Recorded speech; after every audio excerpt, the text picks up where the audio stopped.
Yo, what's up? I go by ZV Indoor, and in this video I'm going to be showing you how to use basic music theory when making a song. Now, if you don't know some basics of music theory, it's all good, I got you. In one of these cards up top, I go over some basics of music theory to get you going. How you would be using music theory on a daily basis when you're making beats or recording music.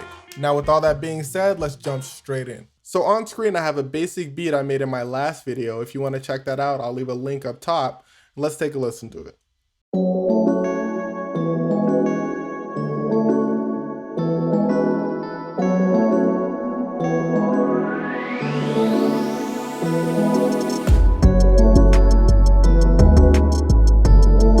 The beat's unmixed, but we don't need to learn about mixing for the sake of this video. So if I were to be making this beat from scratch, I would first need to know the key of the song to make my life so much easier.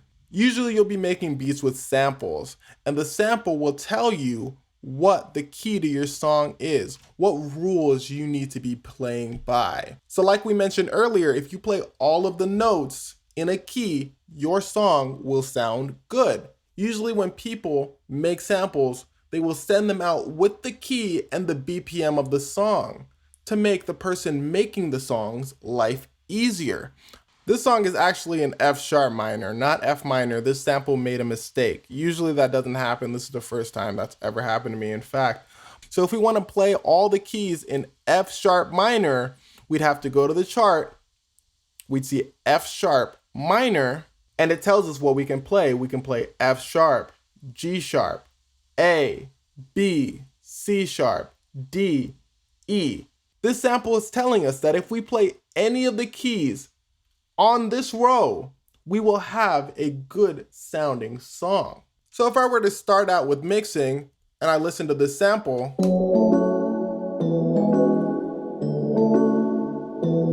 and I said, yeah, that's good, but I think I want to add something. I think there needs to be some more to this song. I'm going to either need to do two things. I'm going to either need to find another sample in F minor and stack it on top of this, or I'm going to do what most people do and make some music that corresponds to F minor, that goes with this sample. So I did not make the music in this sample, but what I did make was this little part you hear in the beginning.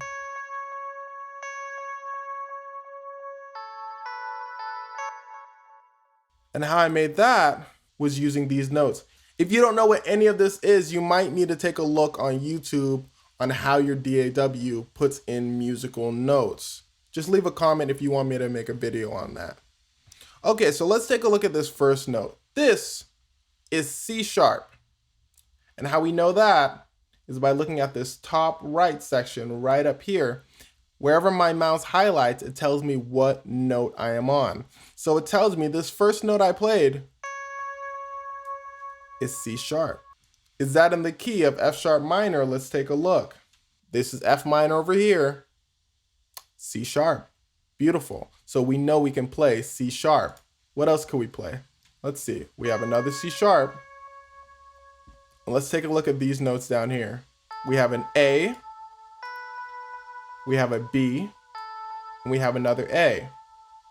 And I usually like to keep my songs pretty simple. I usually like to play 3 or 4 notes. So we have an A. Can we play A in F sharp minor? Let's see, F sharp minor, G sharp. I see A. Cool. What else did we say? B. Can we play B in F sharp minor? Let's see, I see F sharp minor, I see G sharp, I see A, I see B. We can play B. So before I made any of these notes, I looked at the chart. I looked at this chart and saw what notes I could play, then started playing away at the piano, and I got something that sounded good to me. So if I wanted to make a melody to add on to this original sample, I would need to know music theory to know what notes I can play with this sample. Without music theory, I would not know what notes I could play, and we just have that plain beginner sample, which is still fine for music, but if you would like to add more, you gotta know more. All right, so let's also take a look at our 808s. For those of you that don't know, 808s are that big boomy sound you get from tracks, those drums, those.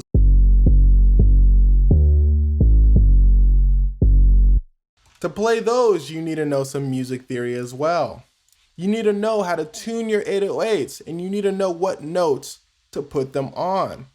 So, F sharp, F sharp, F sharp. Our song is in F sharp minor, so I know I can put my 808s on F sharp.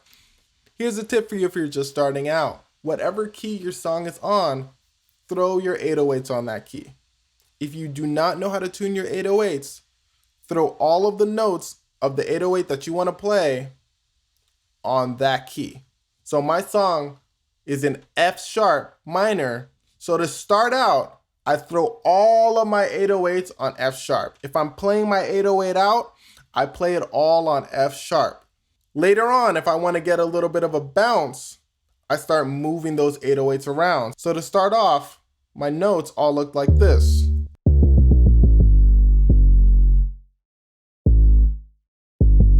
They were all on F sharp. Every single one of my notes was on F sharp. And the song sounded like this.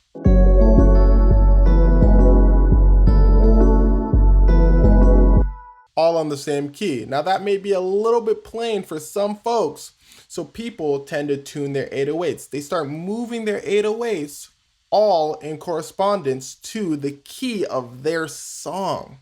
Same thing as the melodies we made earlier for the string bells we made.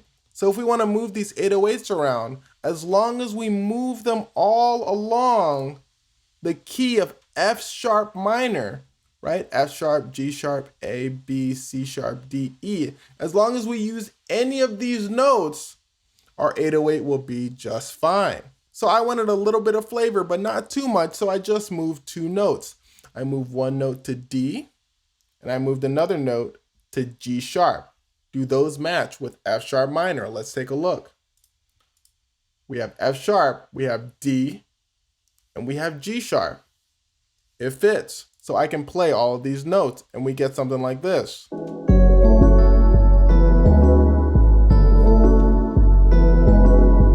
Rather than the same note over and over again. Last but not least, for the people just starting out, Autotune. So if we wanted to use Autotune on our track, we need to know the key of the song. So the plugin can automatically tune our vocals, hence the name Autotune, to that key.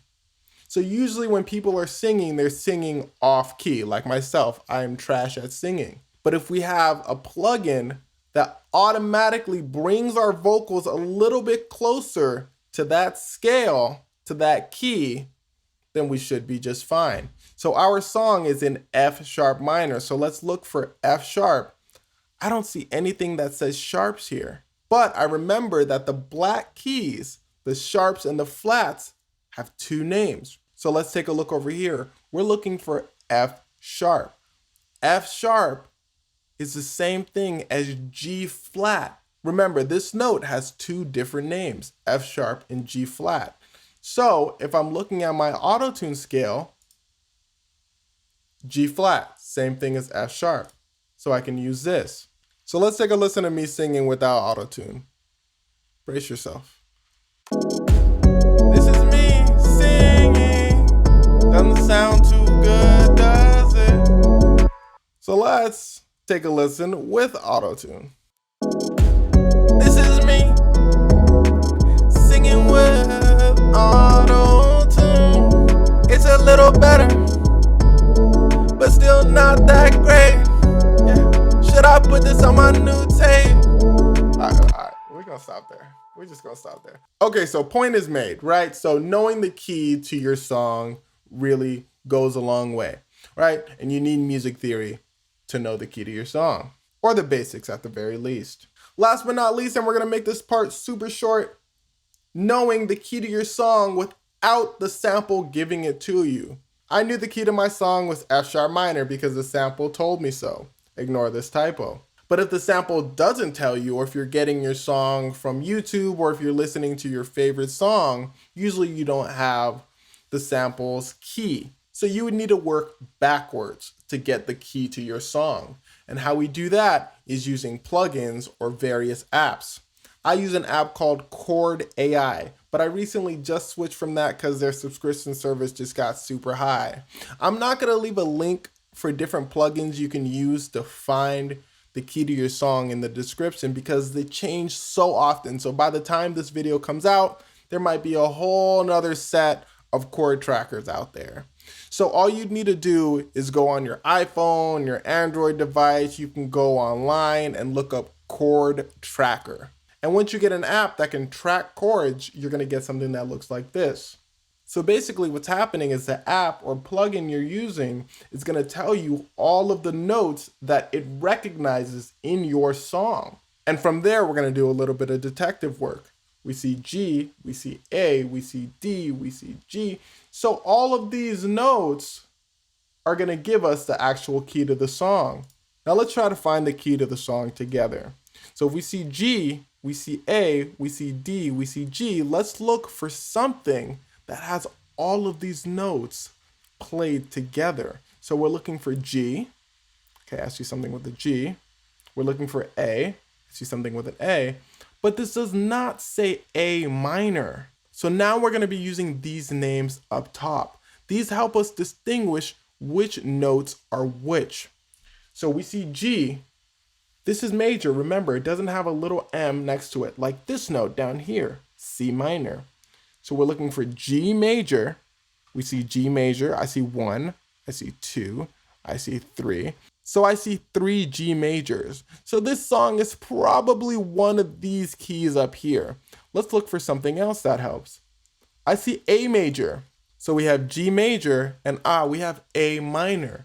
Not A major like it's listed over here. We have A minor. Remember, this A doesn't have a little M or a minor next to it, like this C down here. This A is standalone, so that means it's A major. So G and A major are played together. This is G and A minor. This is G major and A minor. Let's look down here. We have G major and would you look at that? We have A major. So this is probably the key to our song, since none of the other notes play G major and A major together. Just for good measure, let's look at the other note. We have D major. Don't worry about that 7. That's just telling us it's played in a certain way. But if it was minor, it would say D, M, 7. Since it's major, it's just D7. Again, don't worry about that 7. So we have G, A, and D played together. Let's look at our note tracker over here. We have G major, A major, and D major played together. So our song is probably in the key of D major. Now this is a lot of guesswork, and this is almost never too accurate. But if you get close, then your song will sound just fine. Now let's take a look down here. We have C minor. We also have G augmented played with G. That can be a little confusing because if we see C minor down here, looking at our key of D major that we chose, D major, E minor, F minor, we go all the way to C. This is not C minor. This is C sharp diminished. Furthermore, there's another C over here and it's not played in C minor. We can't have both C's over here. It can get a little confusing. But like I said, as long as you're close, your song will sound just fine. Usually the key to your song is the first note played. I would probably play this in D major. I can tell you right now, G is not the first note played here. In this example I gave you, this is the 5th note played. As you can see, this number 5 up here. The first note played probably was D. Since the first note was probably a D, I would play it in D and just call it like that. If it doesn't sound good, I'll play the next best thing, G major or C major. Hopefully all that wasn't too confusing and you learned some things about music theory today. I will tell you now, the more practice you get with music theory, the better you'll get. And luckily for you, with every song you're gonna be making, you're most likely gonna be using music theory. So by your 5th song, you're gonna be an expert at this stuff. Trust me.